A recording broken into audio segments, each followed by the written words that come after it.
This week, it's the end of the season, so it must be tier list time.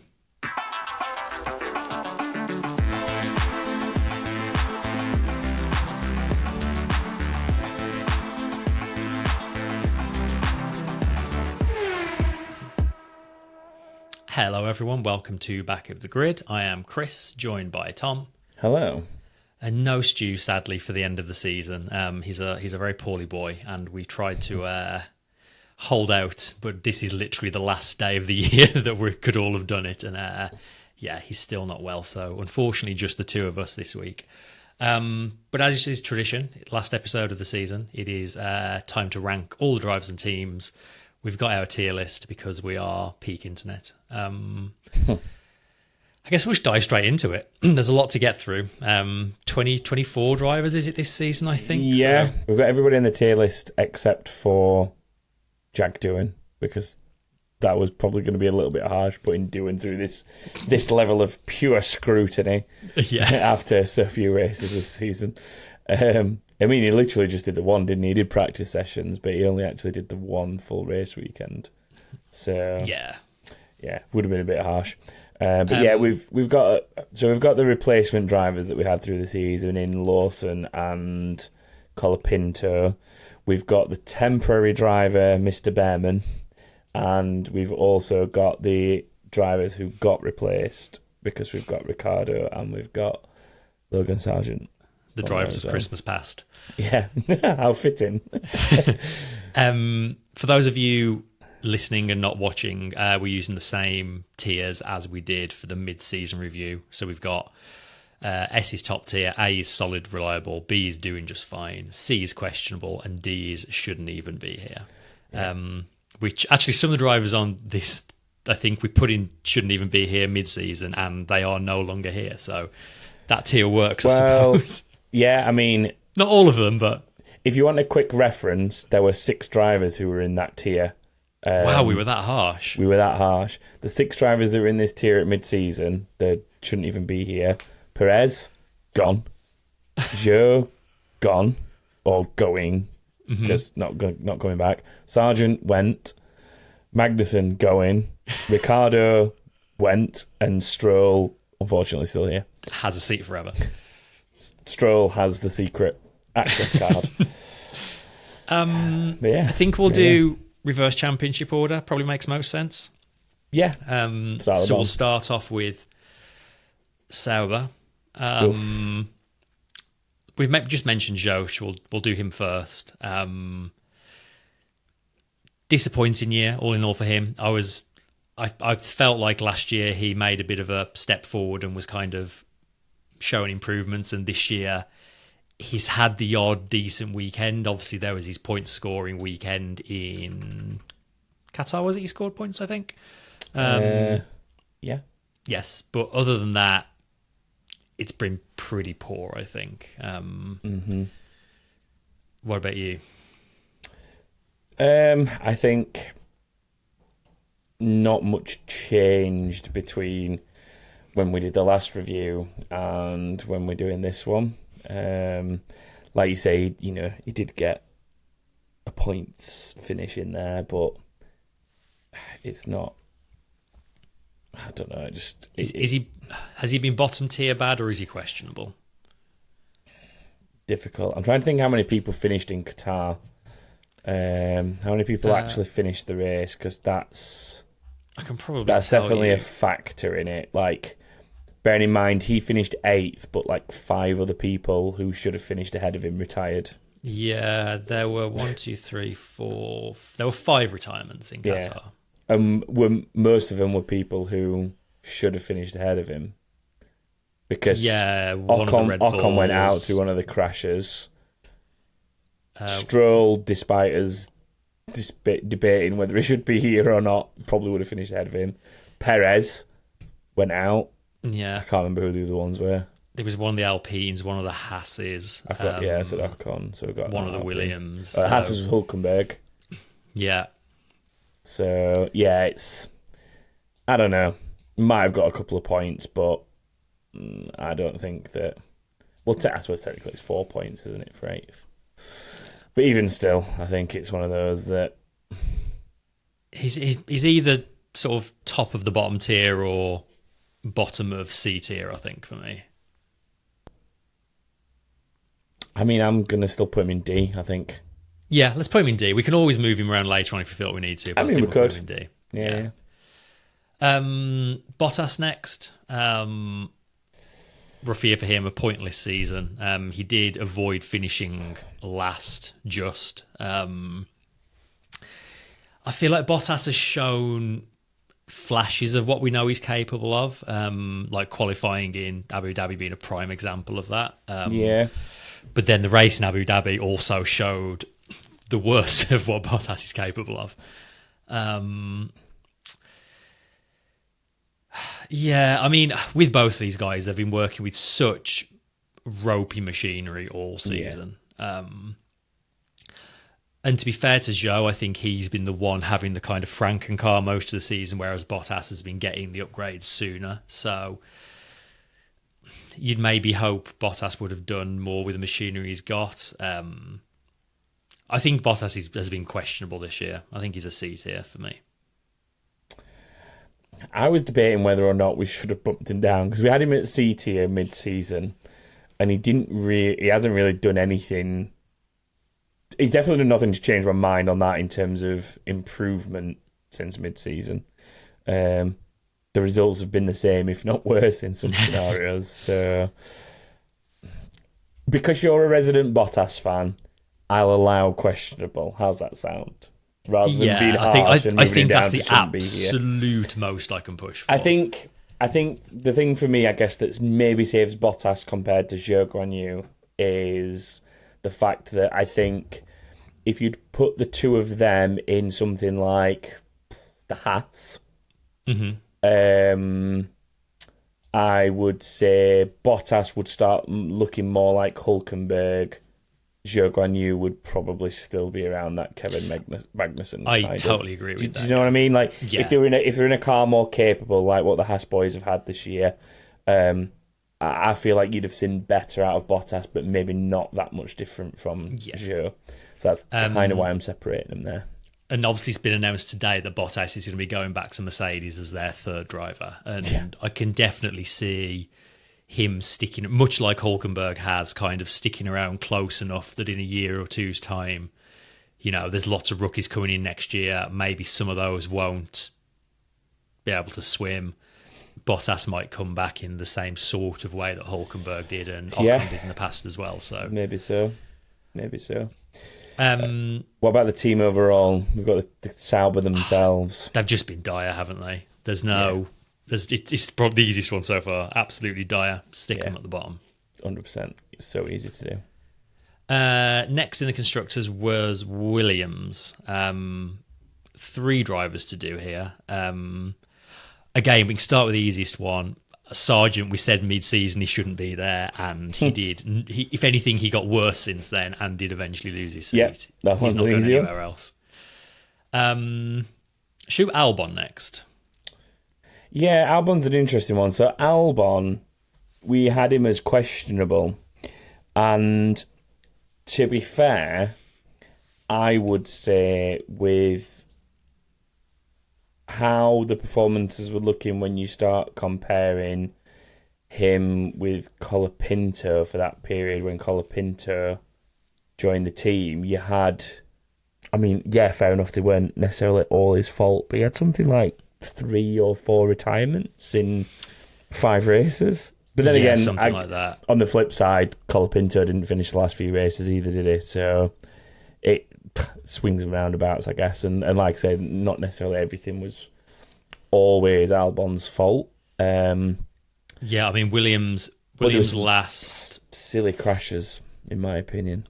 Williams' last 5 races, they had 5 retirements and it did not start. Like... Such a grim run-in. Basically, one of them didn't finish. At least one of them didn't finish. Yeah. The last 5 races, right? That's right. Yeah. The last time both of their cars finished the race was Cota. And Colapinto got a point there, to be fair, didn't he? Yeah, he did. So like Albon's had like, what is it, 1, 2, 3, 4, 5 points finishes. He scored the bulk of Williams' points this year. But I kind of feel like for every one of those points finishes, there's another race where he probably could have scored points but didn't for some reason. Like he's had some pretty bad crashes, like Australia springs to mind, where he was looking really good and then binned it in qualifying, got given Sargent's car, and I feel like he made a mistake during the race and he finished just outside the points. Like quite a few retirements. It's been a rough year for Albon, and I do think Colapinto coming in and performing so well did rattle him a little bit, and he seemed to take a few races to sort of deal with that. I think he's still C tier for me. He's still questionable this season. Yeah, I don't think I want to move him down like I was tempted to with Bottas, because I do think maybe I should. Actually, if I wanted to move Bottas down, I should have probably wanted to move Albon down, in theory. Because if anything, Albon got worse and Bottas pretty much stayed the same.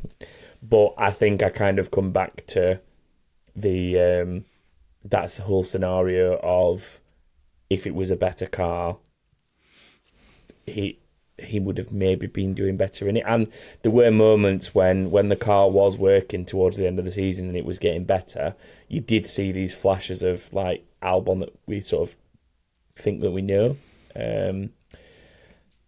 So yeah, I can leave him in questionable, which is where we had him at mid-season. But what about Colapinto?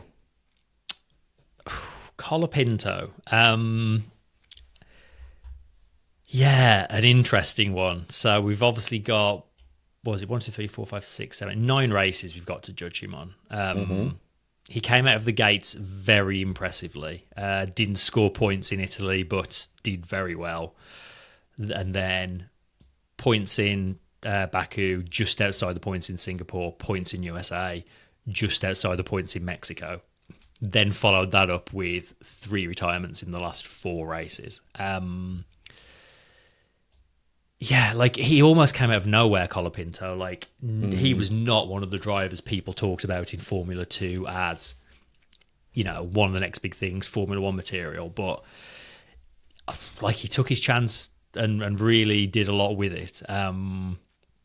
Still lots and lots of rough edges, but in general, I was very impressed with him. I think given the experience, with the lack of experience and the expectations, I'm almost thinking maybe put him in B tier. I mean, I would have put him doing just fine. Like, yeah, I definitely could be better, but being a rookie that was dropped in with like, how many races did he get?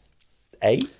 9? I think it was 9 total. I just counted. Yeah, 9 total. So, like, being dropped in that situation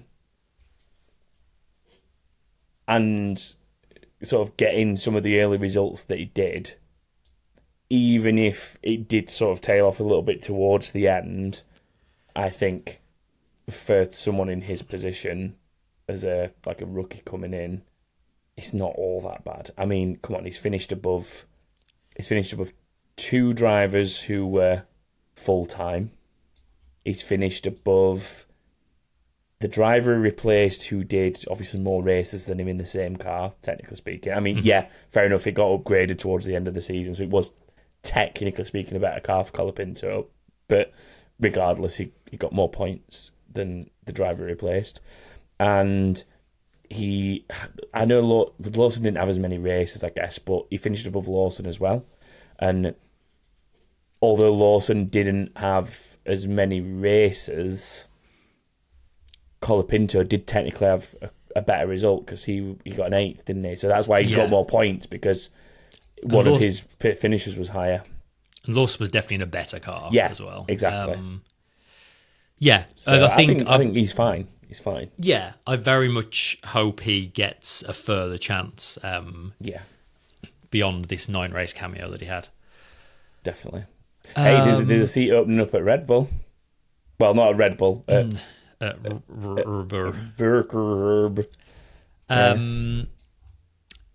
Williams as a whole, a disappointing year. I think Yeah. that they've done worse in the championship than they did last year. I think Williams' problem is last year they had a car that was good in very specific circumstances, very specific kinds of tracks. And they were able to score some decent points at that handful of tracks. This year, they've developed the car to be less peaky, but in the process, they've made it slightly better on average everywhere and done worse as a result, if that makes sense. Yeah. Like, their peaks and troughs are not as high and low. They're just kind of... Their average has gone up, but the average is not enough to be scoring points at most races. So... Yeah. So I think for me, right, I've got a question for you. Mm-hmm. At the time that we did the mid-season review, yes, we put them as questionable because of the situation that they were finding themselves in yet again. But at that point, they'd not snagged Carlos, right? Mm-hmm. Do you think that although the actual season was questionable, snagging a contract for a driver like Carlos Sainz technically bumps them up a little bit? Because that's a bit of a steal for a team in the position Williams have been in for the last couple of years. So does that mean that they're actually doing okay because the car is slowly moving in the right direction and they're about to bring in what will no doubt end up being one of our higher tier drivers? Mm-hmm. Is that a bit of a scalp for them? It's like... It is. I don't think that's enough for me to bump them up, because you could also argue that they were proactive about their situation and got rid of a driver and brought in a better one, an objectively better one. But I still don't think we can move them above questionable this year. Yeah, that's fair. Wes has just made a very good point in chat, actually, while I was listening to us, saying if recruitment becomes a criteria, this is going to be interesting when it gets to Lewis and Ferrari. So, there is that too. All right, I can leave him as questionable. Like, definitely could be doing better. We know that for a fact. But recruitment is not a candidate for moving them. That's fair. So who is next? Right, next we're on to another team with 3 drivers to rank. RB, Visa, Cash App, Honda, Robert, Toro Rosso, Minardi. So we've left Daniel Ricciardo on here because he did carry on racing after we did the mid-season review. Yeah. I'm pretty sure we put him as shouldn't even be here. We did. Yeah, that's confirmed earlier in the episode. And I just don't think... We can't move him any higher than that. He just didn't do enough to justify his place on the grid, ultimately. Like, I like the guy, and I think F1 as a sport is poorer to not have him around, but with so many good young drivers looking for seats, just can't justify his place there, unfortunately. Yeah, and I think that, I mean, we'll get to Lawson specifically in a moment, I imagine, but I think having Lawson come in and immediately get a couple of points finishes in his first handful of races, like what it was 2 points finishes in 3 races. So to immediately jump in the car and do that when Ricciardo had got something like either 2 or 3 points finishes all season up to that point, it showed that the car was capable of it. I mean, we knew the car was capable of it because you only have to look at Tsunoda's results, don't you, through the season? Like, there was a point where Tsunoda was more often in the points than not. And then for Lawson to jump in and start getting points finishes pretty quickly, I think that it just showed that, Ricciardo wasn't quite the guy we used to know him to be, at least in that car. So, I can't argue with him being in the bottom tier for the shouldn't even be here. Yeah. I mean, I suppose what I'm saying there brings us on to someone like Lawson. How do you feel about Lawson? Obviously, he's officially had the promotion to the Red Bull seat. He has. For Perez leaving. He had. Do we want to talk about that a little bit before we rank him? Yeah, if you want, let's do it. So obviously, so Lawson's got that seat over Tsunoda.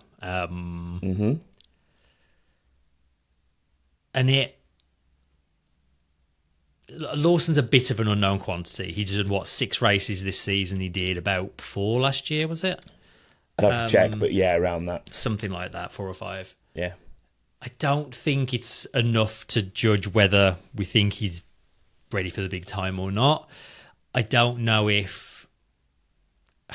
ultimately, I think, for me, this just comes back to a problem with the Red Bull driver program and their whole sister team thing in general.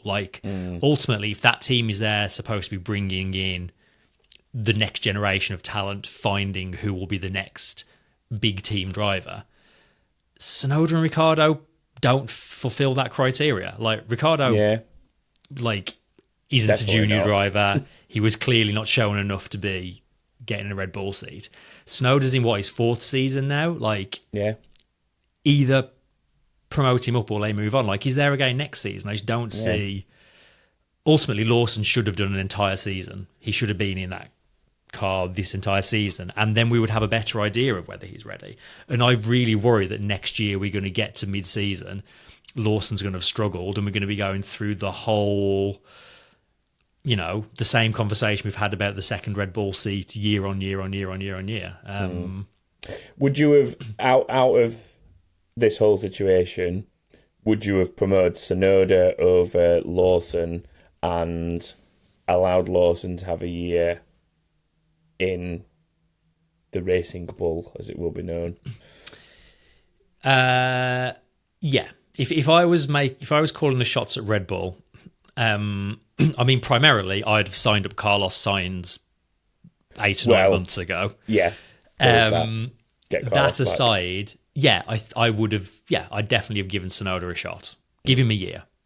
Give Lawson a year in the RB to kind of find his feet. Maybe swap them over after that.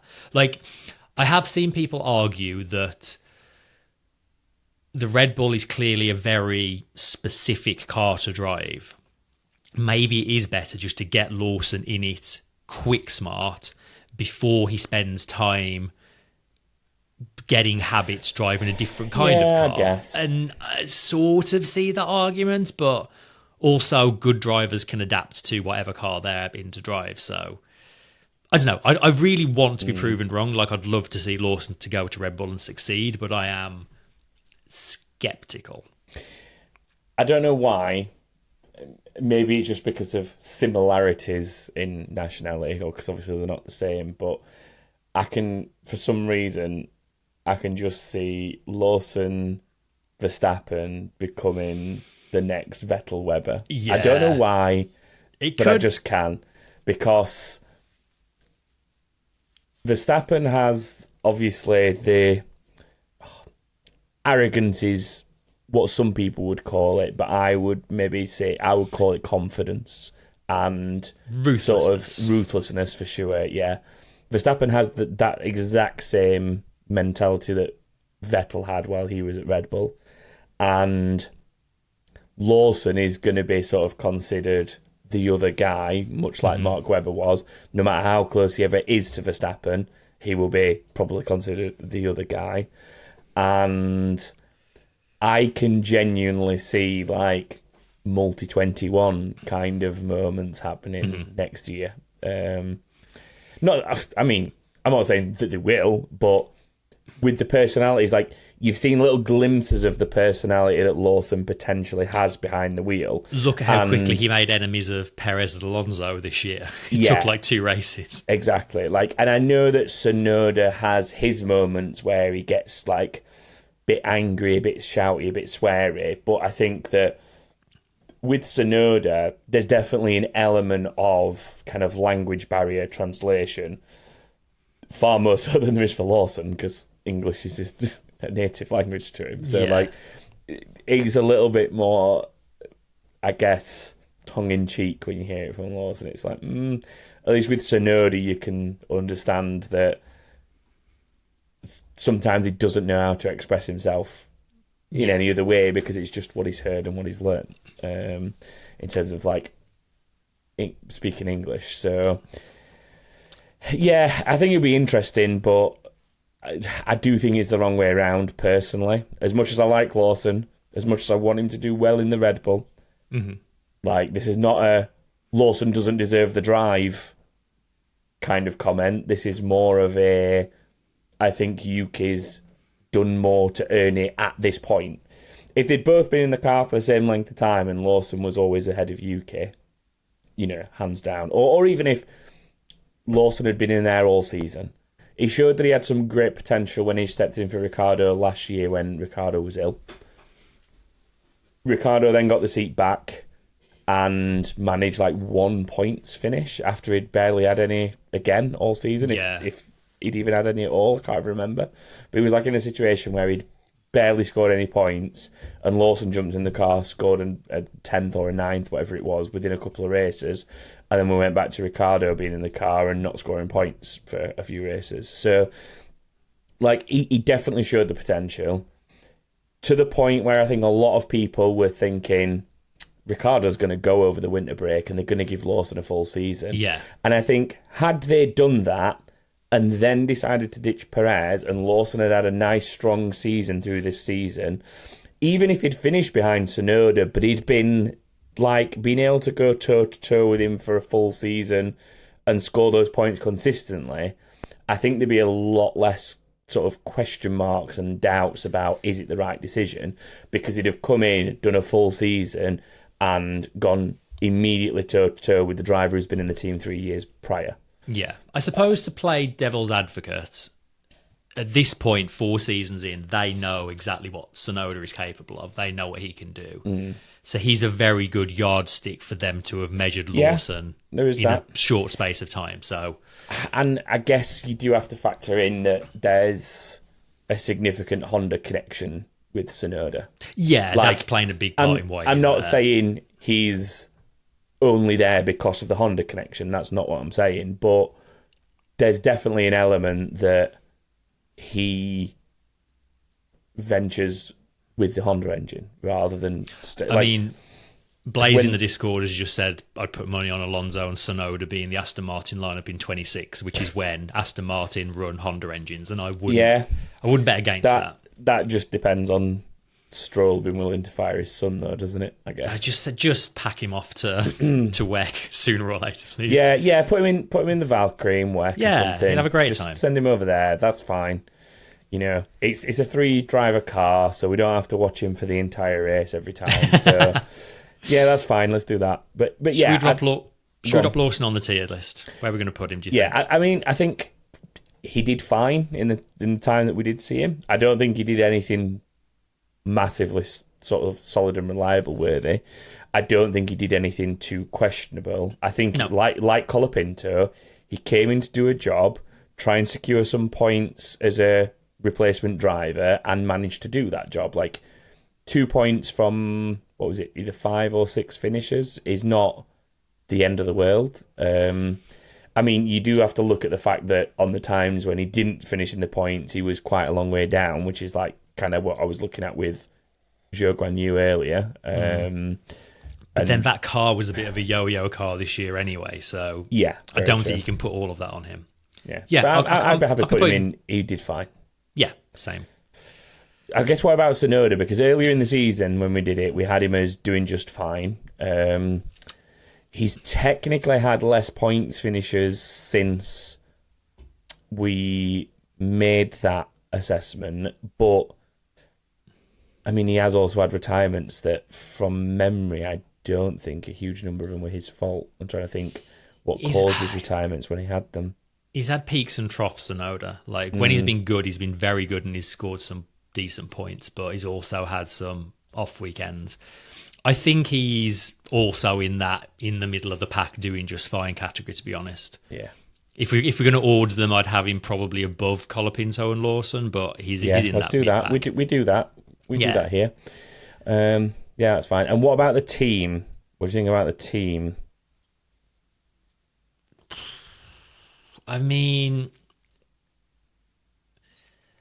Honestly, I think for all of their faults, I think the fact that they hung on mathematically in that fight for, was it 6th place with Haas and Alpine to the final race, is pretty impressive.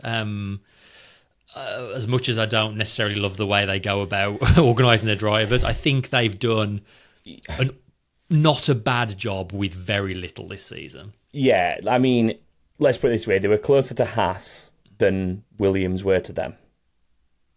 By a considerable amount. I mean, they were closer to Alpine than Williams were to them, I think, mathematically. Or as much as they're there or thereabouts, but I'm pretty sure that math will work out.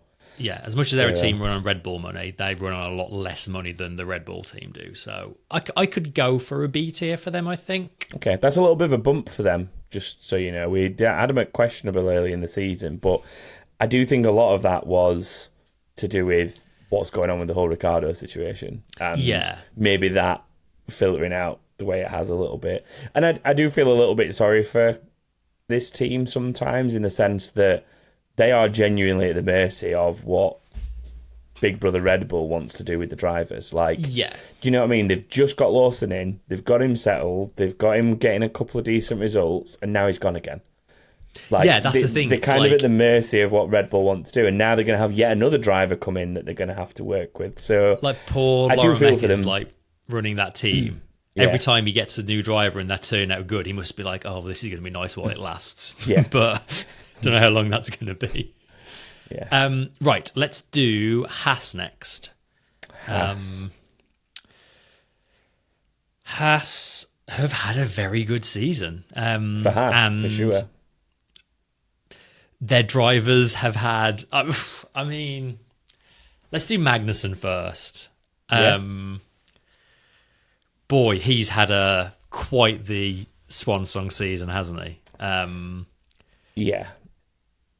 He's had only 5 points finishes all season, outscored very handily by Hülkenberg. He has, but one thing I will give him some credit for is that towards the end of the season, he did start turning those performances around. He did. And this might be one of the first few where, because we've not promoted anybody yet, except Visa, Cash App, Red Bull, VCarb, Minardi, whatever you call them. Magnussen's my first candidate for a bit of an upgrade. So as much as he's going, and as much as I think we've got this whole, like, there's probably somebody better for that seat, I'd actually say by the end of the season, he was a bit more of a C-tier questionable than a complete, he's got to go by the end of the season. I would agree with that. I would absolutely agree. I think he's worth a bump in this scenario. Thinking about Magnussen, like seeing his interviews after the final race when he knew he was going, I feel like Magnussen is a driver like out of time. I think if Magnussen had been around in the 70s or 80s, he would have been an extremely good Formula One driver. The way he approaches Formula One would have worked extremely well in earlier decades. Not so much in modern Formula One. But for all of his early season shenanigans, which ultimately led to him being banned for a race, I do agree that like later in the season he's kind of picked things up a bit. So yeah, I'm happy with him in C. Yeah. What about his teammate Nico? He has been one of the standout drivers this year for me. He has been so good. And he's in him a factory drive, technically speaking, when it comes down to it. Not like completely consistent. He has had off weekends from time to time. But a general across the season, he's been just super impressive. Like, his qualifying performances have been unreal at times. Unbelievable sometimes. Really like battling drives, generally kept it pretty clean, picked up a good old haul of points. I don't think he's top tier for me, but I think he's our first A. Yeah. I mean, he was here last time. He was in solid and reliable last time. I think he's the very definition of a solid, reliable driver. Yeah, nothing has changed my mind on that in what we've seen since the summer break. If anything, he's only enhanced that because he was even more reliably finishing in the points for the back end of the season. So he only enhanced that, I think. And I think this is the team The team as a whole, I don't think are quite as high as Hülkenberg. I think last time we reviewed this whole thing in summer, we were essentially saying it feels like Hülkenberg's getting more out of the car than it's maybe worthy of, and Magnussen's not getting enough out of it. And that, for me, is kind of still the case as we come to the end of the season. Yeah. So I'd say like Haas were in that position where they're doing fine. Like, they've done better and they've done worse. They're around the middle of the table in terms of the teams. Obviously fighting for sixth by the end. I think they're doing fine in that regard, but yeah, I don't think they're much better than that, if anything. No, I like that logic, putting them in between the drivers. I think they've overperformed based on like early season expectations. Yeah. I think Iokamatsu is doing an extremely good job there. They're achieving an awful lot with very little. But I'd agree with that. Not a bad season at all from Haas. Yeah. Right, next up is Alpine, which is a really interesting one because they started the season just atrociously. Yeah, they did. They were the slowest team, By a long overweight. It was just absolutely terrible. It was awful. And I'm guessing mid-season we ranked them accordingly. But I guess that was starting to show an uptick in form at that point. I mean, by mid-season, Gasly had managed to start scraping some points. Ocon maybe had one or two as well, actually, to be fair.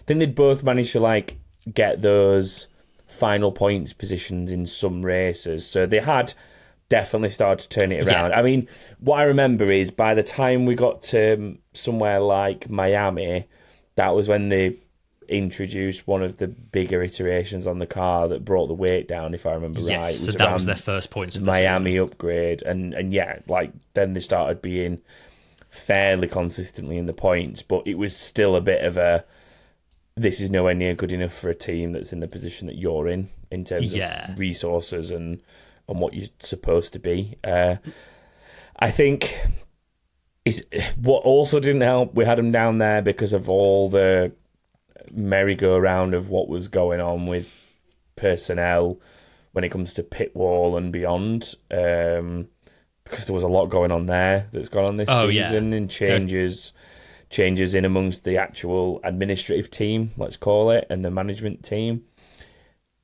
I think that it's a weird one for me, this. Like, I don't think they're high enough to get up as doing fine, despite the fact that they're above in the standings teams like VCarb and Haas and Williams. That I'd still put them in that tier with Williams as questionable, because they should be doing better than all those teams. They should hands down be better than those teams, I think, in the position that they're in.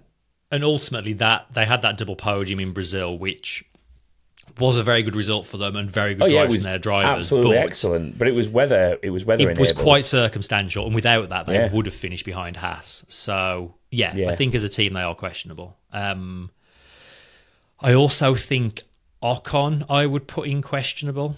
Okay, he's had his moments, but I think he has generally been outpaced by Gasly all season. He's got in some pretty silly sort of incidents and collisions. I mean, chiefly the one in Monaco when he threw to the inside of his teammate on the opening lap and ruined their race. Ocon's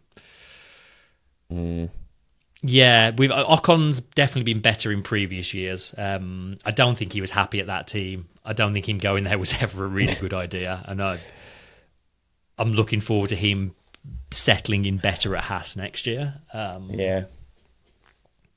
But not Ocon's best season by a long way. I'm sort of happy putting him in questionable, but ahead of everybody else that's there. Yeah, that's fair enough. Like, I think that it's not been an awful season, but he's had those moments that make you think, like, that's not what a driver of your caliber should be doing. Yeah. But he just shows potential. Like, I mean, that result you talk about in Brazil with the podium, you know, he was the lead one of the two of them. He got the better result out of the two of them. Opportunity was there. He has these moments. I mean, I think back to his win in Budapest. while Alonso was there and like playing his rear gunner.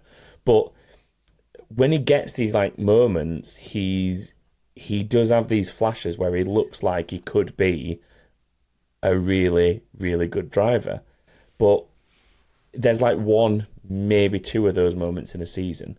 Whereas, take a Hülkenberg of this world. Yeah, I know his race finishing results don't set the world alight, but how many times during this season have we been watching qualifying and said to each other, wow, look at what Hülkenberg just done. How is he there? Wow, like there must be like 5, 6, 7 like times in qualifying where you've just gone, Hülkenberg should not be there where he's put that car. Like, and you've seen that multiple times this season. Yeah. And yeah, I know the Alpine's been a bit of a dog to drive and so on, but you know, Gasly's quite handsomely above him. Like, what is it, 4 or 5 places in the Drivers' Championship, I think? Yeah, 4 ahead. So, yeah, despite Ocon having the slightly better result in terms of the specific one, Gasly's just been more consistent in order to eke out the points every other week when he needs to. Yeah. Which brings me on to where I'd put Gasly, which is probably doing just fine. I think it's a little bit like the Tsunoda situation at this point, where I don't think there's a huge amount more that he could be doing with the car that he was given.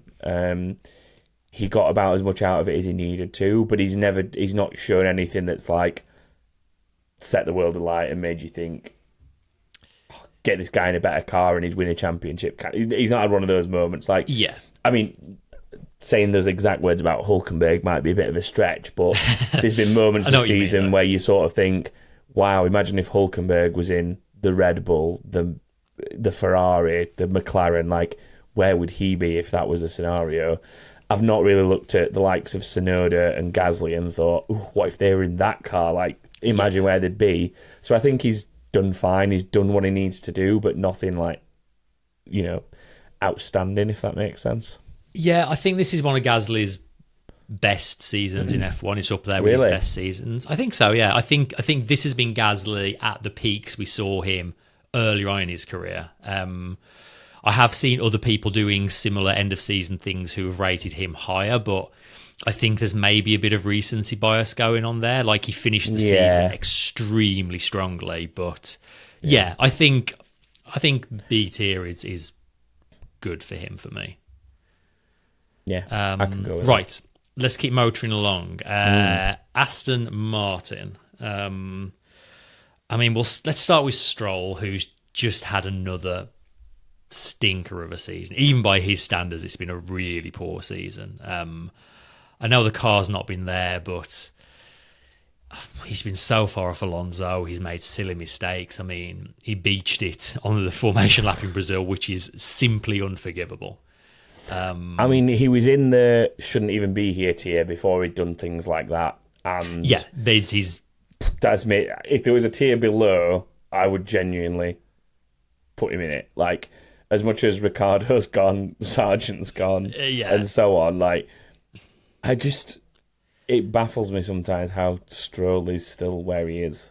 But yeah. I mean, we all know the reality behind why he's where he is. But at what point does it become enough for people outside of Lawrence Stroll to say we've got to change something here? And once I've got an Adrian Newey car, well, that's going to be the tipping point. When Adrian Newey, if and when Adrian Newey builds them a genuine championship contending car, if Stroll is not on the podium every week as he should be in a car that good, the pressure will get too much, I think. Do you think he'll make it to 2026 for a new Regs Newey car?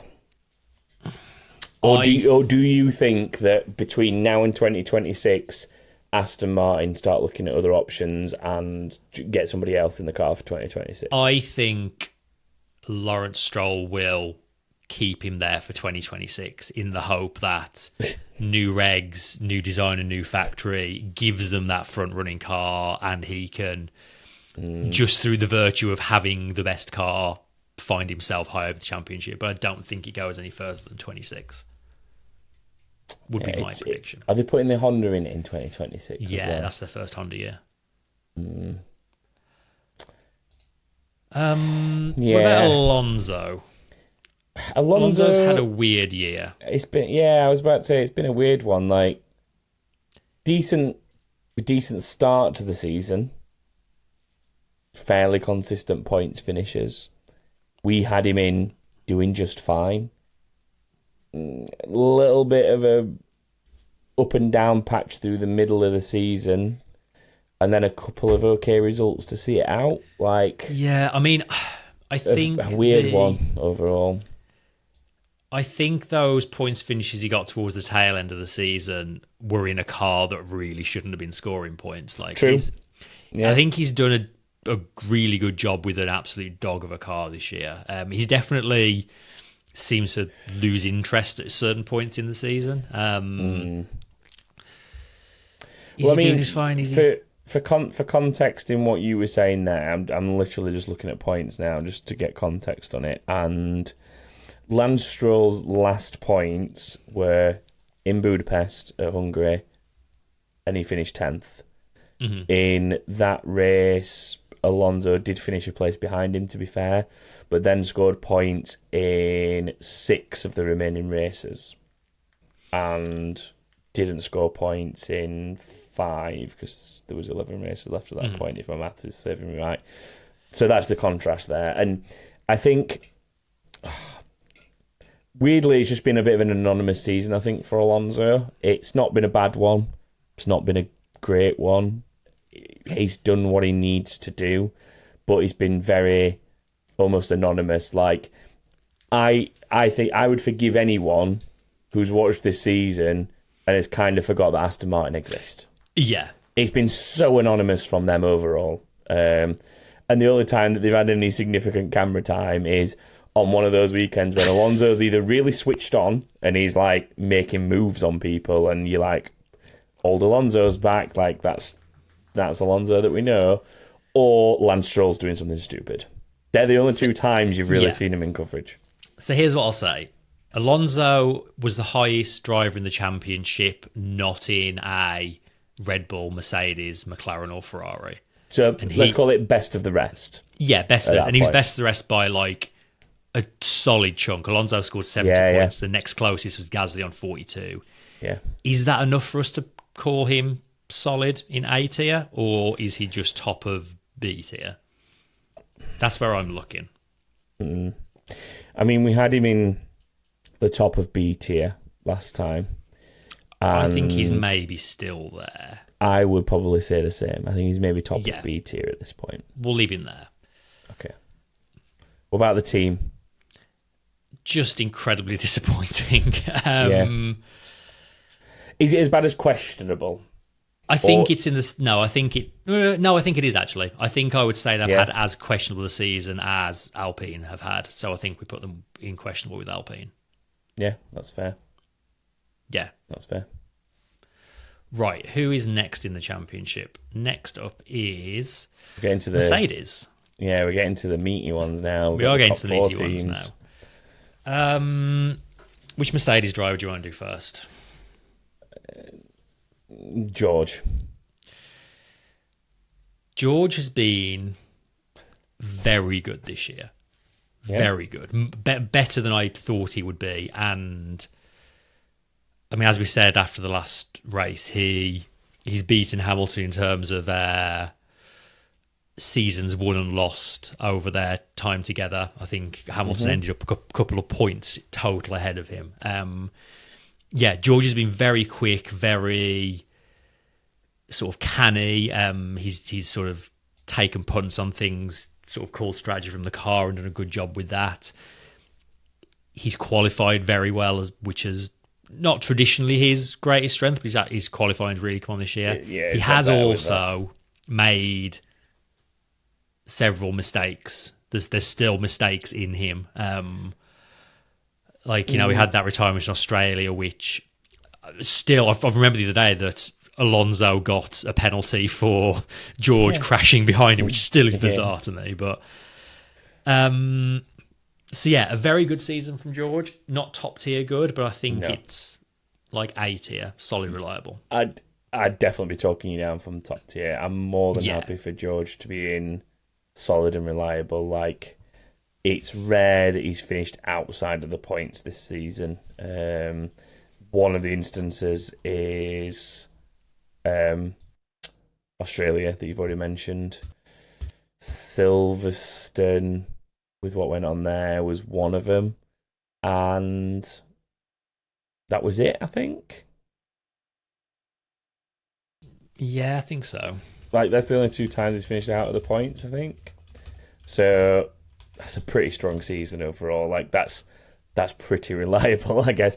And the thing is, you know, this probably goes for him and Hamilton. I'm kind of crossing over with both of them, but they were consistently the 2 drivers picking up like thirds, seconds, and even wins when something was going wrong ahead of them, with the likes of Ferrari and Red Bull and McLaren. When something went pear-shaped up front, they were always getting at least a podium position of some kind. They were always there to clean up after the mess ahead of them. And I think, again, that's sort of the definition of solid and reliable. You know what you're getting. You know that you can solidly finish 4th, 5th, 6th on an okay day, on an average day. On a bad day, you know that you're still finishing in the points in some capacity. And on a really good day, when things properly fall into place for you, you are picking up the wins. Yeah. So I think that, yeah, it's an easy one for George. And I can't really say that much different for Lewis, if I'm totally honest with you. I think there was a little bit of tail off in the last few races, just from a almost... Well, it's weird, though, actually, because Abu Dhabi was really, really damn good from Lewis. But yeah. I think maybe it's because he knew it was actually coming to an end, but it felt like there was a bit of a weird sort of downward trend with the way he was emotionally with the team or something. I don't know. It felt like he'd become a bit disconnected from the team. Almost. We've already talked about like drivers having peaks and troughs, and I don't think there's a driver that's had higher peaks and lower lows than Hamilton's had this season. Like, True. Yeah, you mentioned his Abu Dhabi drive was unbelievable. His win at Silverstone was fantastic. Yeah, obviously he inherited the win in Belgium, but that was still an extremely good drive. that was another one with George, wasn't it? Yeah, George was disqualified from that. Yeah, but then Hamilton's qualifying this year has been atrocious. He's basically spent his races this season undoing bad qualifying performances, which is wild thing to say about statistically the best qualifier of all time. Yeah. Honestly, I think Hamilton for me is a doing just fine. I think he's had a him in doing just fine. I think this I think this might be Hamilton's poorest season of his career. Wow. Yeah. I mean, the last 2 or 3 years have been bad, but he's really struggled this year. That's interesting, because it's hard than saying 2 of us because we can't have a deciding vote. But I find that a really interesting take, because I'd have said one of his worst seasons was when the Mercedes was nowhere and he was spending his time like outside the points constantly. And I know that's because he was in a development battle with the team trying to work out what was wrong with the car. But, you know, in terms of, I would say like that will always stand out to me as being one of his worst ever seasons. Like, that was a season where you just didn't want to be watching what Lewis Hamilton was doing, because it was just like this season. I think he's at least had fantastic drives, got himself some wins, albeit not week in, week out, but, you know, he's had those moments and the team have been there. So I can't say it's as bad as that. What is it? Yeah. That the 2022 car? Or that's what I'm thinking of. I can't say it's as bad as that season, but I'm torn now. I'm torn between... It's weird because I do see the point of where he's that little step behind Russell, I guess. Mm-hmm. I just don't know if it's worth a whole teardrop. I'm thinking about the drivers we've got in A and the other drivers I think should be there, and I don't think Hamilton's had as good a year as any of those. Like, do you think Hamilton's had a better year than Alonso and Gasly have? I'd say he's had a better year than them. Mm-hmm. We've got like Hulkenberg in solid and reliable, I guess. I think Hulkenberg's had a better year than Hamilton, though. I don't think in terms of what's actually available to him with machinery and potential and stuff. Absolutely. Okay. How about we settle this with, I will put him in doing just fine. I will go with that. But he's got to be at the front of the list of doing just fine above Alonso and co. How about that? Yeah, totally. Yep. Okay, that's what we call compromise here at Back of the Grid. Yeah. So he's in doing just fine, but he's the leader of the doing just fine pack. Yeah, more than happy with that. And I think that maybe the difference is I can see that we did have him in solid and reliable at the start, at the last part of the season when we did the review. But at that point, he'd just come off the back of like the winning in Silverstone. I think with the timing, we'll have done it just after they'd had the 1-2 finish in Belgium where he ended up inheriting the win because of George's disqualification. He'd had a podium in Budapest in between that. I think it was a really good spell for him. Yes. And I can see how since then the results have not been as high as that since. Like, it was a real bell curve of the season when you look at the results. Yeah, actually. It is. Like, there's fifths and sixths and maybe the odd fourth. You've got that peak right in the middle with the wins and the other podiums, and then it sort of does taper back down to sort of lower middle points finishes with the anomaly being the podium in Vegas. So of course he was, yeah. Yeah, that's like an anomaly almost. So I can live with it. I can live with it. What about the team?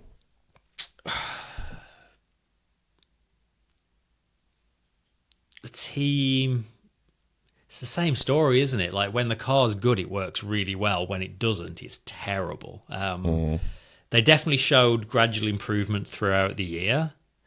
Yeah. Where did we have them mid-season, out of interest? We actually had them as solid and reliable in the middle of the season, because I think we did genuinely think that they were going to maybe take a bit more of a title fight to the likes of Red Bull and co. Again, that was off the back of all those wins and podiums, wasn't it? I mean, I'd be happy with the team being in and doing just fine. You expect more of them, but it's definitely not been awful. Yeah, I would agree with that. So we've essentially demoted Mercedes and Lewis Hamilton to doing just fine, but kept Russell in solid and reliable. I'm okay with that, personally. That's what we've done. That's fine. Right. Bizarrely, as we're going in constructors' order, Red Bull are next. Crazy times. I mean, these are in doing just fine mid-season. As a team, we had them doing just fine. Yeah. Interesting. And I think that was genuinely because of the gulf between the two drivers. So at that point when we did that review, Max had won the vast majority of races up to that point, because the drought of wins started from Austria onwards. His last win was Spain. But at that point, Sergio Perez had a few podiums early on, but then was struggling to finish in the points ahead of anybody else. And I think the tale of where he finished in the constructors, obviously, in the championship, tells you that, because he's behind Russell and Hamilton, he's behind Leclerc and Perez, he's behind Norris, and you literally, the Red Bulls are bookending that sort of top tier. You've got Verstappen winning the title, and you've got Perez being safe from the best of the rest in Alonso just because of the gulf in the car performance, but still nowhere near good enough, because he's like in no man's land, basically. He's like 70 points, give or take a few ahead of Alonso, but he's also 70 points behind Hamilton. So I think the team probably were just fine. They had a blip. They were struggling with performance, but they got round it and they got back to winning ways. So it's a weird one for me, where I don't think that car's been solid and reliable this season, because there was an entire time where you just genuinely did not know what Red Bull was going to turn up. Yeah. And you were relying on absolute moments of brilliance from Verstappen for it to even have a sniff at a podium. There were races where he was consistently pretty much finishing 5th and 6th in that middle pack. And he was only getting anything beyond that. He was kind of doing the clean-up that your Mercedes were normally doing at one point. So I think it was fine for them. 3rd in the Constructors is not where a team that's winning the Drivers' Championship should be. I mean, I saw something about the last person to do it, and I genuinely can't remember who it was, but it was like decades ago, I think. It was like 80 something, I think, wasn't it? Wasn't it like the Keke Rosberg one or something? Yes, I think it was. Where like Keke Rosberg won one race all season and still won the title, which is another one of those bizarre stats that will probably never happen again. That was like one of the last times that the position... Oh, no, it was... PK. Yes. Yeah, it was PK. But, yeah, it's one of those things that happened so long ago and probably won't happen for a long time to come, in theory. So I think that although it's a very good year for them in terms of the drivers, I think the driver has definitely made that what it is. There's more of that title has come from Verstappen than purely the car, I think. I was going to push for them being in A tier, but do you know what? I think you're right. Like, for them to only come 3rd in the Constructors, and you can blame the drivers one way or the other, but Red Bull have... I don't know, but can we put a team that's won, 9 races this year in the middle tier? Like I say though, when I look at this, it's how much of that is just purely Verstappen's talent. Like, yes, it's a good car, but that car was probably the 4th fastest car for a good third of the season, I would say. Yeah. From summer break through to USA to Dakota. That was the 4th fastest car. And you know what? Given where I think we're going to put the two drivers, having the team in the middle of the sandwich probably does feel right. Yeah. So yeah, I can go with you on that. We'll put them in B. Okay. I mean, let's not labour this. Perez, he's just had an awful season. He actually started really well, is the ironic thing. Yeah, like he was on the podium. It was on the podium. I mean, 4 podiums in the first 5 races. Yeah, I mean, I think the car did come out of the gates being the best car. Yeah. Hands down. There's no arguing that. It came out the doors a rocket ship, and Max was 100% taking advantage of it. Perez was doing okay with it to make sure that he got the follow-up results that he needed. The others then started catching up, bringing the development updates. Like, you can almost see the turning point. Those Miami updates, I mean, we talked about them for Alpine earlier, where you can sort of see Gasly's form take a little bit of an upward trend from Miami onwards, and he starts getting a bit more reliably into the points. You can see that for McLaren. You can see it for Mercedes. You can see it for Ferrari. The upward tick in them starting to nick wins here and there from Verstappen and push Verstappen down the order all starts around there. And then it's from there onwards that Perez is just nowhere to be seen. So, yeah, it's all well and good when the car is legitimately a second faster a lap than another car on just raw pace, and then you've got Verstappen excelling that 3 times and being 3 seconds a lap faster than anyone, at least it feels that way. You've got Perez just getting the bare minimum out of the car, and then you end up in a scenario where everyone closes. I mean, I'm using hypotheticals when I say 1 second and 3 seconds, obviously, but like everyone else starts closing that gap. Perez suddenly falls to the bottom of that pecking order, and Verstappen still continues to fight at the front of it, even though eventually you get that sort of middle third of the season, roughly, where there's the downturn. But even still, I think that despite the okay start, the rest of it is just an absolute tarnish on that for me. It's just the car was just, and it is weird because obviously we've talked about how Red Bull were doing fine,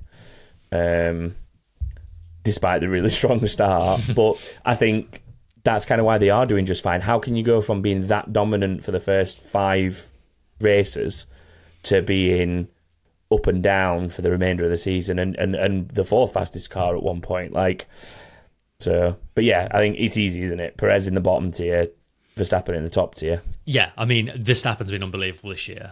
Obviously, there's been some low points for him. He's done some silly things that are among the silliest things he's done, but I don't think that tarnishes the fact that he has really had to not just fight for this championship, but fight from the back. He's had to defend a lead, which is not something we've had to see him do before. And he really, as his name would suggest, has maximised the results at almost every race this season. You are not the first and are definitely not the last person to have made that terrible pun. I would say the only race this season where he hasn't got the best possible result is probably Austria, when him and Norris had that clumsy coming together. Yeah. Other than that, I can't think of a race where he didn't do the most with the car he had underneath him. He's been unbelievable. Yeah. It's unmatched, I think. Yeah. Unmatched. Well, that one was easy. Next on the championship list is Ferrari. And we have a third driver to do here, which we could have done with Haas, but we'll do him here. Ollie Behrman, who drove for a couple of different teams this season. Competed in 3 races total, which I think is just about enough that we can rank him. Obviously, Saudi Arabia, he had that last moment call-up where he finished 7th on debut. And then he did 2 races for Haas in Baku, where he finished 10th, and Brazil, where he finished 12th. I think Saudi Arabia was an extremely good drive under very difficult circumstances. So last minute as well, that wasn't it? Yeah. Baku was a damn solid drive on a difficult track.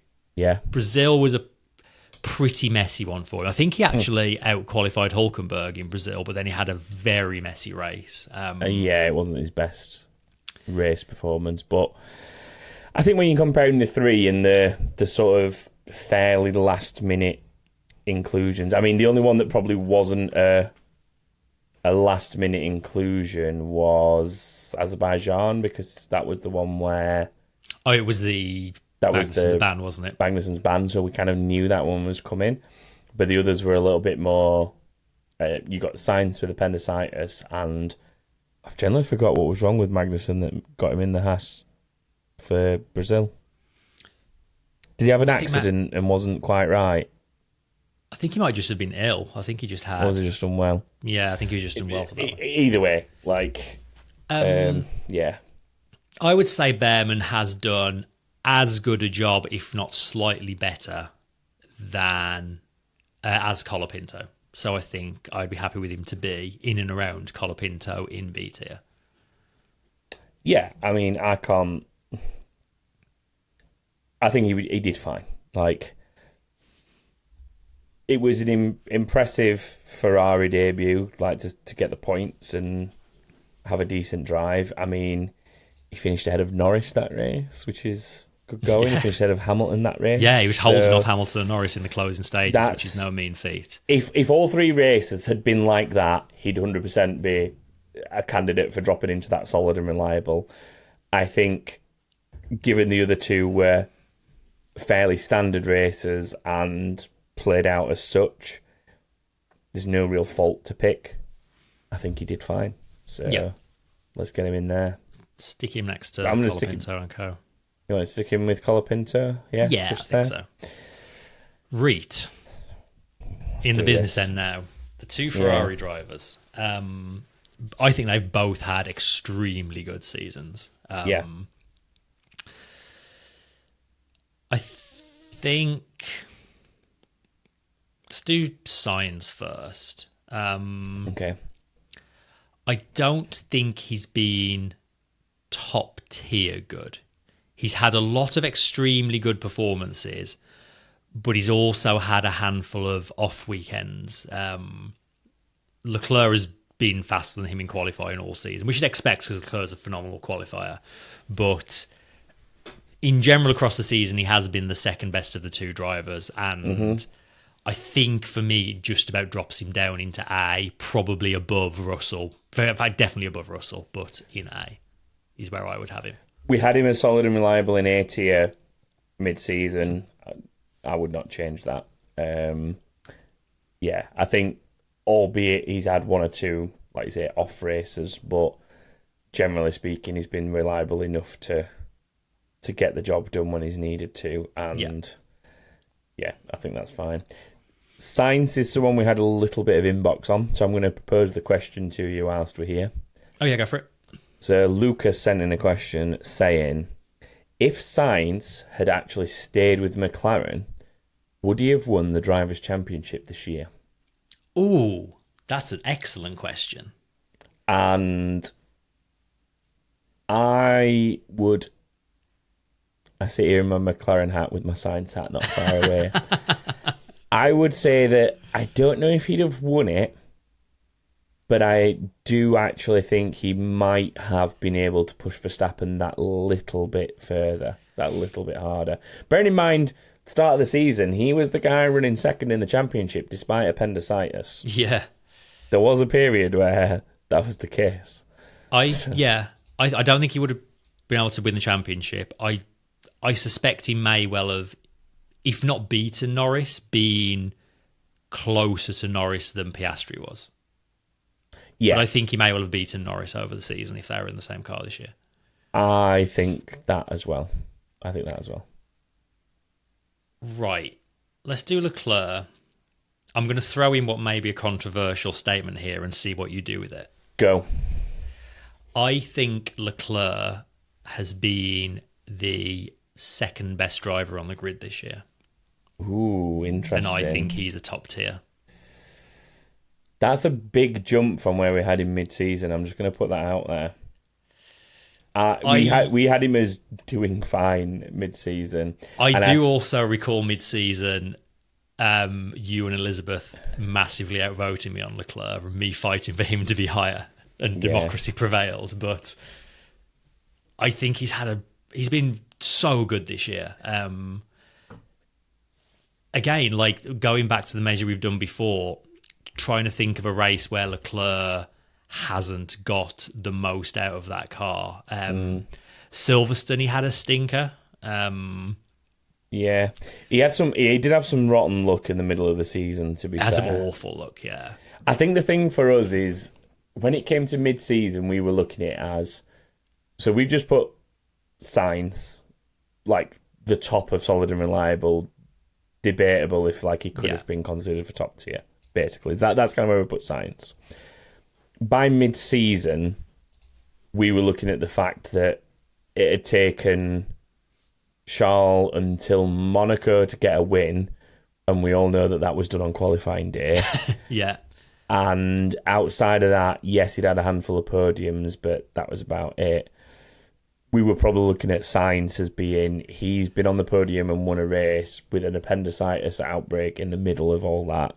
Yeah. And was still consistently finishing basically behind the four faster cars if he wasn't in contention for the race. Like, he was basically getting on the podium or finishing fifth behind the Red Bull kind of McLaren fight, so to speak, generally speaking.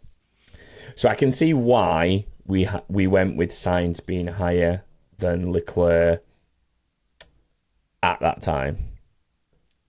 By the end of the season, I think Carlos Sainz stayed pretty much consistent all the way through the year. Didn't really dip. If anything, might have got stronger at points later on in the season.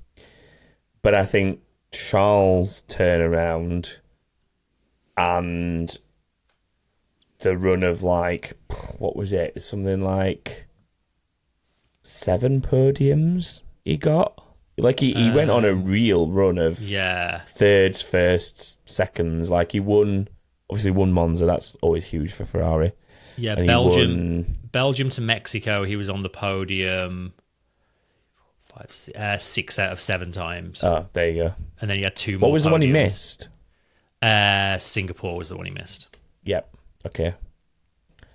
Yeah, which I feel like I remember at the time as saying we don't think this will be a Ferrari circuit. So, yeah. Yeah, I would put him marginally above Sainz. Now, whether that's the leader of solid and reliable or whether it's top tier. Do you know what? I'm going to go with you. I'm going to put him in top tier. I'm going to do it. I've decided there. This, however, this has made a different decision for me, though. This has made me move somebody else from where I was going to put them.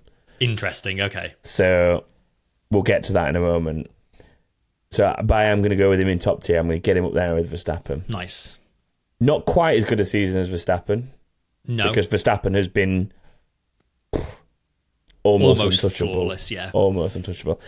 Honestly, the main thing that's let Verstappen down is when he's had silly moments of just poor judgment. It's not even been performance. It's not like he's ever underperformed. It's just been he's made silly judgment calls and lost his head a bit.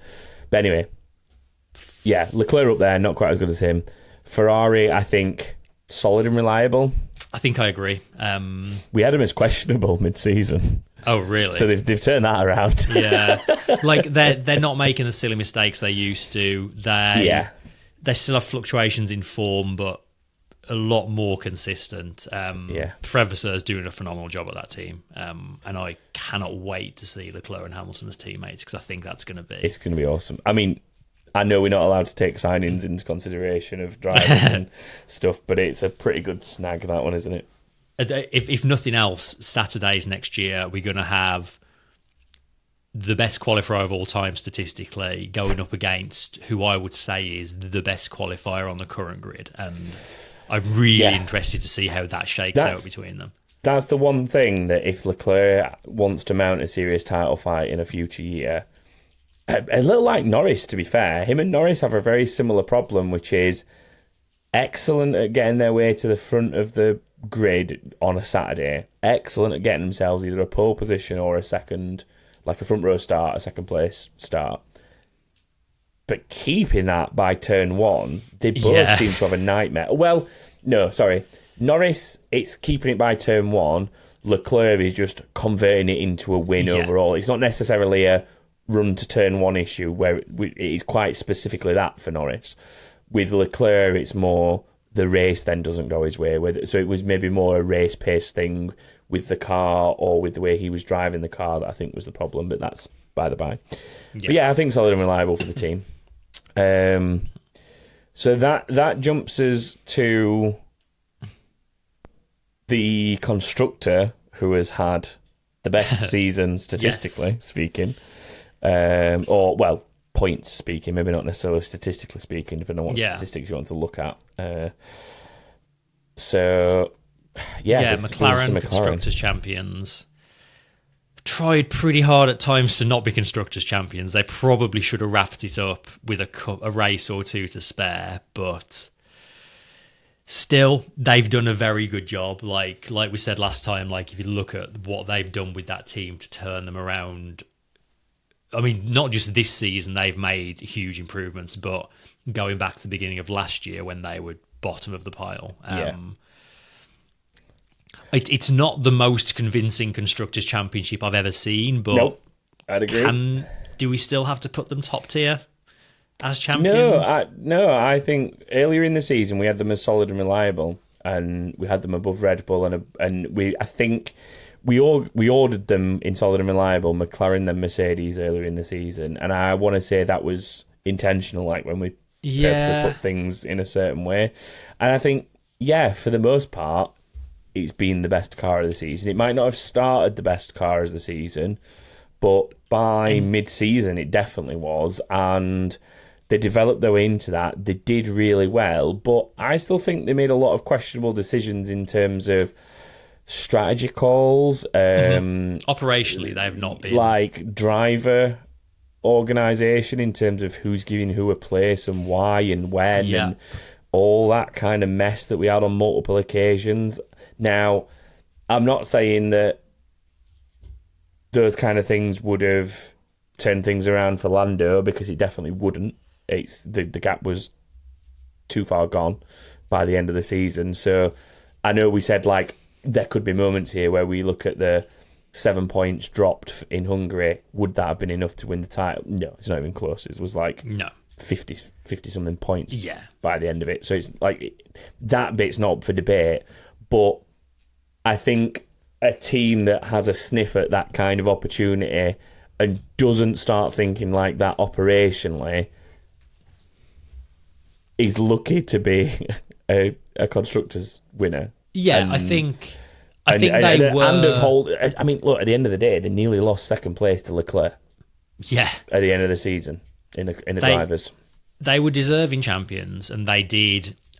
They probably did do the best job of all as a constructor. But I also, I don't think there's a constructor on the grid that was a top tier constructor this year. So I'm happy to put them in A as well. Okay. So this brings us on to drivers. Yeah. Go on. I'll let you open the bidding on this. Which one do you want to start with? Let's do Oscar first. So Oscar is the one that you've screwed over with Leclerc. Oh, really? So mid-season, we had Oscar top tier because we were thinking, do you know what? This kid's showing some really good talent and is showing why there was this whole contractual fight over him before he ended up joining the team. Like, he's starting to come good. Yeah. We're seeing it. And I think, to be fair to him, we've seen that through the majority of the season.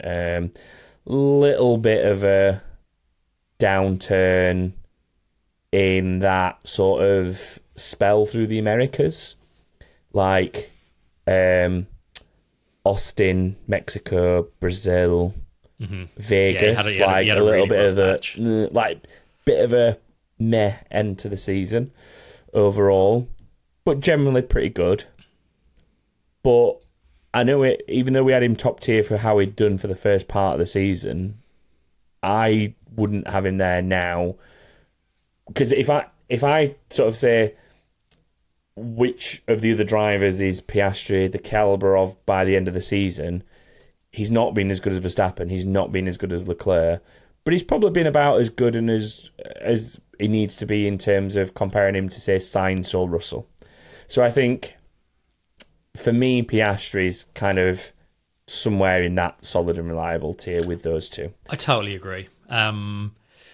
He's around the same as Sainz. He could go either side of Sainz for me, but I think he's had a very, very good season. Still room to improve. I think his qualifying is really, really good. Yeah. Except the odd weekend when it's not. Over a race distance, he's still generally missing those last few tenths to Norris. Happy to have him in A tier. Yeah, okay. This is the interesting one, I think. Yeah. Lando Norris. Lando Norris. He's had a very good season. He came second in the Drivers' Championship. That's obviously a sign of a very good season. Had a chance at winning it at one point. He was very much in that fight for a while.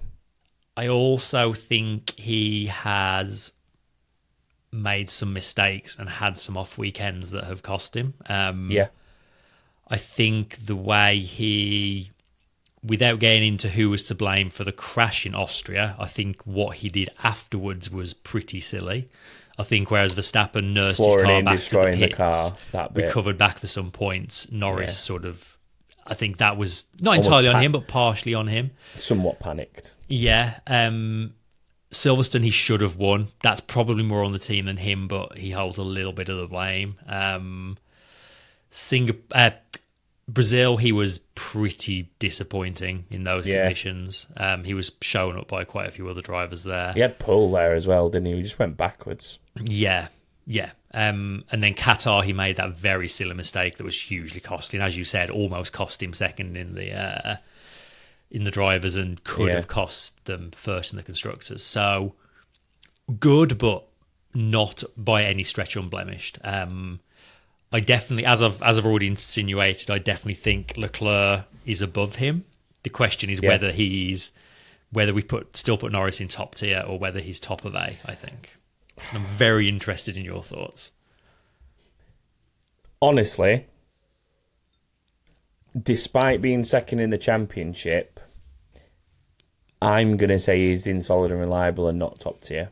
Oh, this is going to upset so many people listening to this. It probably is, but I think if he truly was top tier, he would have not had the issues with the starts that I've already referenced. Yeah. Or he would have got on top of it a bit quicker, regardless. I think there's a stretch of races when you look at things like Brazil, Vegas, Qatar, where I think the pressure of having to... I mean, look, don't get me wrong.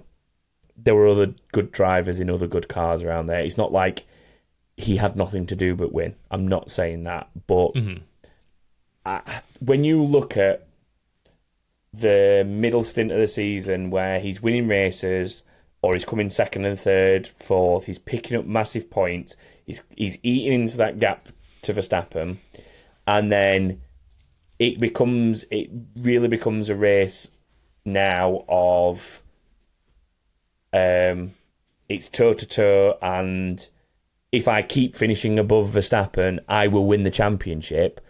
Suddenly he drops off. And I'm not saying that's all on Lando, but there's an element of that like in that ultimate high-pressure moment, it's tailed off. And from someone like Leclerc, I feel like you almost saw the opposite. It was like, there's a chance I could get Lando, maybe even Max, if I keep getting results here.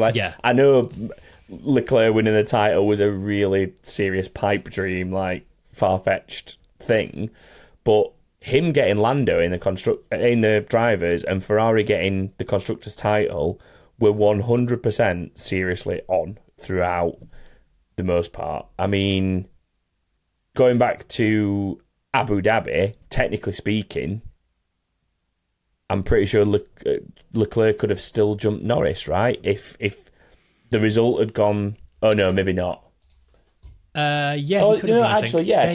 If it had gone the right way and Norris had some sort of mechanical failure or some sort of accident... it could have happened. And Leclerc won the race, it could have still been done.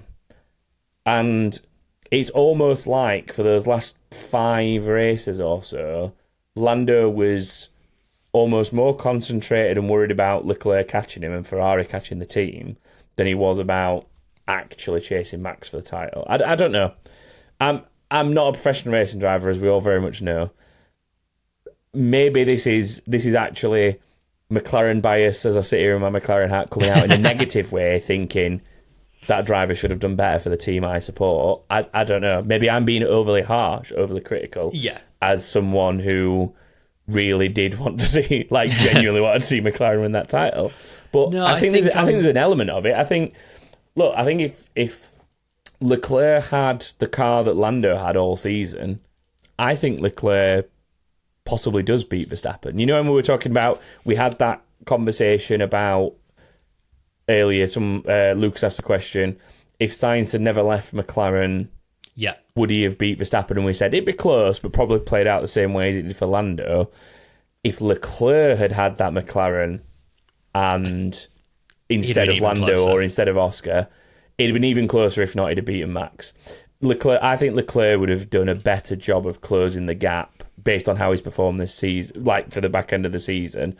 I think in that dip that Verstappen had before starting to get back on the podium, I think that Leclerc would have potentially done a better job than Norris, which is why I would basically keep Norris in solid and reliable.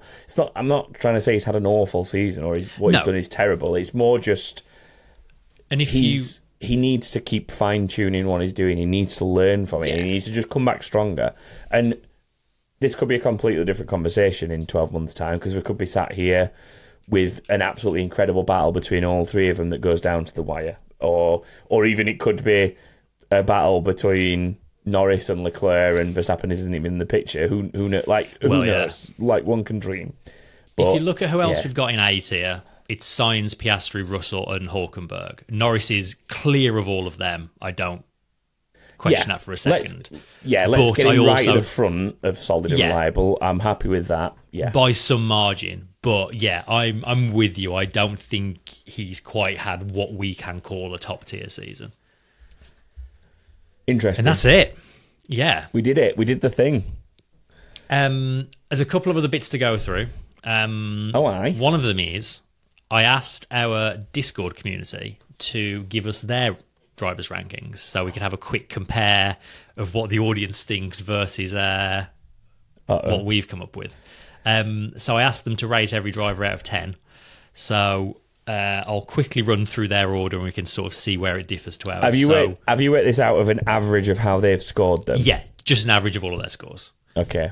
Let's go. So unsurprisingly, at the bottom, we've got Sargent, who only scored 1.5 on average out of 10. Okay, let's tier this. Let's tier this. So we've got 5 tiers, yeah?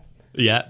So anyone that's 2 or lower should not be here, same as we've put. So that's where we'd have put them. So who are 2s and lowers? Run that. Sargent and then Stroll and Perez both scored 2 points each. Yep. Is that which matches up with what we've got. Okay, that's similar. So who are your 3 and 4 point scorers, which would be questionable to us? So actually Ricciardo, 2.75, so he's right down there as well, actually. Yeah. Then we've got 19th was Bottas, and then 18th Ocon on 3.8 and 4.3 respectively. So that works out. That checks out. In the 5s, so Magnussen and Albon jump. Yeah, quite a lot of drivers in the 5s. Actually. Where was Joe in that? Joe got exactly 5, so he was smack bang in the middle for our audience. Okay, so or at least audience. 5s and 6s. Let's run the 5s first. These are definitely doing just fine according to the Discord. Yeah. So in the 5s in ascending order, we've got Joe, Albon, Colapinto actually slightly ahead of Albon, Lawson on exactly the same score as Colapinto, Magnussen, and then Behrman is the highest of the 5s. So that's not too dissimilar. I mean, some of ours are technically lower because they're unquestionable, but checks out. So who are your 6s? Just outside the top 10 in 11th is Hamilton on exactly 6. There you go. That's checking out. He's top of just doing fine for us. Where's Alonso? And then Alonso is the only other 6. He got 6.5. See, it's checking out. It's checking out. Solid and reliable. So who's got 7s from the Discord overall? Lots of 7s. Tsunoda, then Russell, who is, I would say, probably a bit lower place than we've got him slightly. Hulkenberg. Yeah. Hulkenberg, I would maybe bump a bit higher, but still there. Gasly on exactly the same score as Hulkenberg. Okay. Yeah. And then, I think most controversially of all, in 5th place, Leclerc with 7.75. You don't know what you're talking about, Discord. You don't know what you're talking about, guys. Then in 4th place, ahead of Leclerc, is Sainz on 8 out of 10. So this is moving to the higher end of our solid and reliable, which is where we've got him. Then the top 3 from Discord is 3rd place Piastri on 8.1. Okay, yeah. Norris in 2nd on 8.3. Checks out. Verstappen on 9.6. I think only 1 or 2 people gave Verstappen anything other than a 10. Interesting. So really, pretty Not much too checks dissimilar. out. The only real outlier in the data is how much we've loved Charles Leclerc. I can't say his name. What the heck did I just call him? Charles Leclerc. Chuck Leclerc. Chuck Leclerc. Yeah, the only outlier really there is our love for Charles Leclerc. Yeah. Fight us in the comments. Although, to be fair, admittedly, I guess I would have put him. I was debating putting him high, solid. I did fight pretty hard for Leclerc, tier, but still, I think by those scores, what did he get again? A 7? Leclerc got a 7.75. So, yeah, that'd have put him like George Russell, Hulkenberg, Piastri territory. It'd put him a lot lower than where we've got him. Yeah. Realistically. But yeah, closer than that. Yeah. And then the final thing this season is, if you remember all the way back before Bahrain, we did 3 season predictions each. Oh, no. I don't even know what I said. We'll do Stu's first in his absence. Okay. I think we did these of increasing unlikeliness, if I remember rightly. Can I just point out, we did these before we'd even seen testing, right? We did these based on a livery, right? It might have been... No, I think it was just after testing, if I remember rightly. I'm pretty sure the document I pulled these from had the testing time, so we can't even have that excuse. That is going to make it so much worse when they're so horribly wrong. So Stu's predictions were Red Bull get a podium every race, which early on looked very likely. But in the end, I think there were 10 races with no Red Bull on the podium. Yeah, quite a few. He had Mercedes and Ferrari will both win more than one race, Correct. which was handily correct. Yeah. And then his big punt was Alonso will lead the championship at some point. What's funny is the Mercedes Ferrari thing is more like you'd have put them almost the other way around. Yeah. Having seen the season, you'd have gone hands down Ferrari and Mercedes will get at least one win each. And you'd have gone, maybe the Red Bull will stay on the podium for every race of the season. Mm-hmm. So, yeah, interesting. My 3. Oh. I said 3 teams will win a race. Easy. Yes, and then some. I said Hamilton will get at least one more win for Mercedes, which he did. Easily. And I said Ricciardo will get a podium. That's a hard no. Yep, that's a hard no. And then finally, you're quite unlucky here. You said Alpine won't score points in the first 8 races. They nicked a 10th place in the 6th race. You were 1 race short. I think they only scored points in 1 of the first 8. You just missed that one. Said at the summer break 2 of the top 3 drivers won't be Red Bull drivers. That was a big old yes for you. And then finally you said Sainz will still be a title contender with 4 races to go and will also have signed for Audi. Oh, I was so close. Well, I can't remember if Sainz was technically still in there with 4 to go or not, but I think mathematically he might have been, but who knows? Yeah. But you also decided to add the Audi thing to make it hard for yourself, and that ruined it. Yeah. And then as a bonus prediction, we all picked who was going to replace Hamilton at Mercedes. Stu was correct with Antonelli, whereas me and you both said Albon. So yeah, we were just trying to be different, though, weren't we? Yeah, exactly. Everyone at the time, I think Stu was definitely not the only person going Antonelli at that point. Let's put it that way. And that, I think, is all the things for the 2024 season. 2024 done. It's been a long old year. It has. But yes, thank you very much to all of you for sticking with us all season, listening, sending your questions, commenting, all of that stuff. The listening figures are good and the YouTube's grown and all of the good stuff. You've been doing all the things we love to see from you, so we very much appreciate it. Special thanks as always to our Discord community. They just continue to be in a world where F1 on social media is a hellscape a lot of the time. We're very lucky to have a very, very nice, very kind, very friendly Discord community. So a huge thank you to all of you guys. Even if you are wrong about Charles Leclerc. Even if you're horribly wrong about Charles Leclerc. If you do want to join those guys, you can go to patreon.com/backofthegrid and you can see how you can join in with them. Backofthegrid.com, where there's gubbins. You can pre-sign up for Predictions League next season if you're extremely keen. See where you finish the year. I don't know when we'll be back next. We're all, I think, very busy and travelling around a lot over the next few weeks, so we're probably going to take at least a couple of weeks off, I think. We will. The next time you will see us, it will be 2025. That is for Let's sure. put it that way. I mean, given how long this podcast is, it might be pushing 2025 by the time it's edited and ready for prime time. I'll try.